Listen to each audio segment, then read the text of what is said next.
In 2021, half of the year has passed. Maybe you and I didn't realize it. In just half a year, there have been too many stories on Earth. Typhoon, storm, high temperature. Behind every incident, there seems to be a deeper reason. On June 29, 2021, in Lytton town, about 200 kilometers from Vancouver, people measured the high temperature of 49.6 degrees Celsius and set the highest temperature record in Canada. In the midst of the heat wave, only a few days later, more than 200 people died due to heat stroke. The heat wave transformed the roads. Most outdoor power plants have melted. Most schools are forced to close. Not only that, in the terrible high-temperature environment, many places including the United States and Canada have exploded large-scale wildfires and burned more than 8,000 hectares of forest. Even though firefighters are working hard to rescue, the fire is still out of control. The whole sky has turned orange like the end of the day. While North America is suffering from high temperatures, Europe, which is on the other side of the Atlantic, is suffering from a storm. In July 2021, Europe was hit by a rare storm that lasted for 100 years. London's transportation system was directly paralyzed.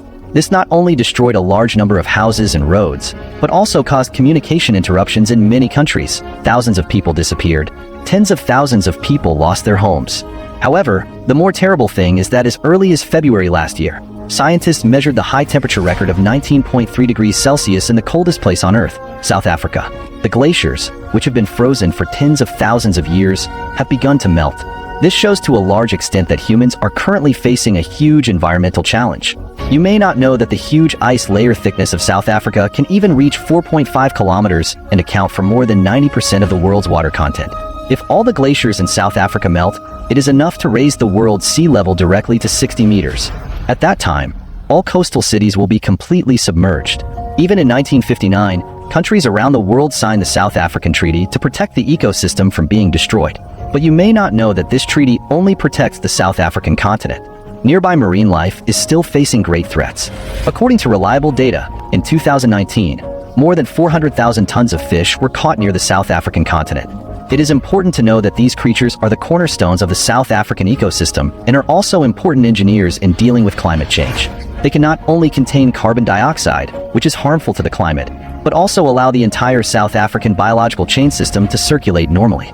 But now everything has changed. As early as 2016, the UN's Global Natural Assessment Report has pointed out that the destructive impact of humans on nature has caused millions of frozen plants to disappear from the land, sky, and ocean. Every day, we are creating piles of mountainous garbage. Every year, we are dumping at least 400 million tons of heavy metal, fossil fuels, toxic waste, and other waste.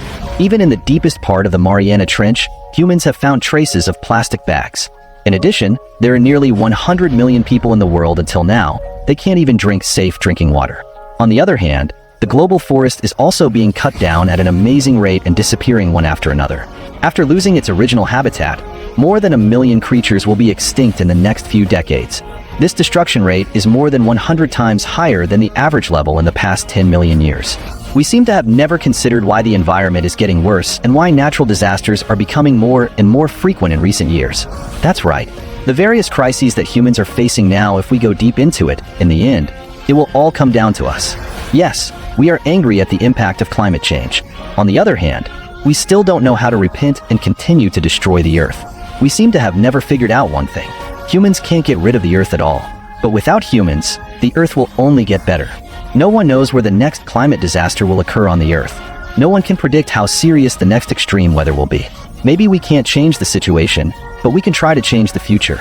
Now, many countries around the world have taken the lead in protecting the Earth. For example, in the past 10 years, the area of forest growth in our country has always been ranked first in the world. This has made a very important contribution to reducing global carbon emissions. But in fact, we can all try to do something small to make a contribution. For example, use less disposable plastic bags, take more public transportation, turn off the power you don't need in time, and so on. Environmental protection may seem insignificant, but in fact, it carries tremendous power. How great is it that we don't pursue what we do? How great is it that we don't pursue what we do? I just hope that those who watch this video can pass on the belief of protecting the Earth with sincerity.